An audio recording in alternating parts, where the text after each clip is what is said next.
ঢাকা কিশোরগঞ্জ সড়ক।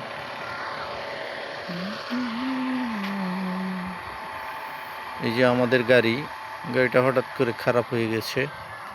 আমরা এখন এই গাড়িটা নষ্ট হয়ে গেছে, আমরা রাস্তার পাশে দাঁড়ায় আছি। মাঝখানে যদি গাড়ি খারাপ হয়ে যায় তাহলে যে কি দুর্ভোগ সেটা তো সবাই জানেন। তাই আমরা একটা রাস্তার পাশে দাঁড়ায় আছি। এই গাড়ি হঠাৎ করে খারাপ হয়ে গেছে। এখন আমরা আরেকটা গাড়ির জন্য অপেক্ষা করছি।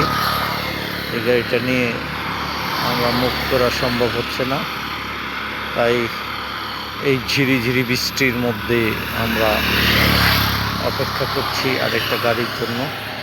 দেখি আরেকটা গাড়ি আসে কিনা। তাই এখন আমরা খুব একটা বিপদেই আছি, কারণ এখান থেকে বাজার আরও মিনিমাম 2 কিলো দূরে। তো হঠাৎ গাড়ি খারাপ হয়ে যাওয়ার কারণে আমরা রাস্তার পাশে দাঁড়ায় আছি। এখন বারবার চেষ্টা করছে ড্রাইভার আরেকটা গাড়ি আনার জন্য।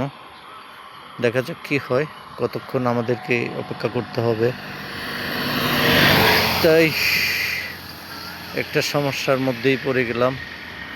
আপনারা সকলেই আমাদের জন্য দোয়া করবেন, ইনশাল্লাহ আমরা যেন যে উদ্দেশ্যে রওনা হয়েছি সেই উদ্দেশ্যটা যেন সফল হয়। আল্লাহ যেন আমাদেরকে সফলতারভাবে আমরা সেই কাজটা শেষ করে চলে আসতে পারি, এই দোয়াই করবেন। আল্লাহ হাফেজ।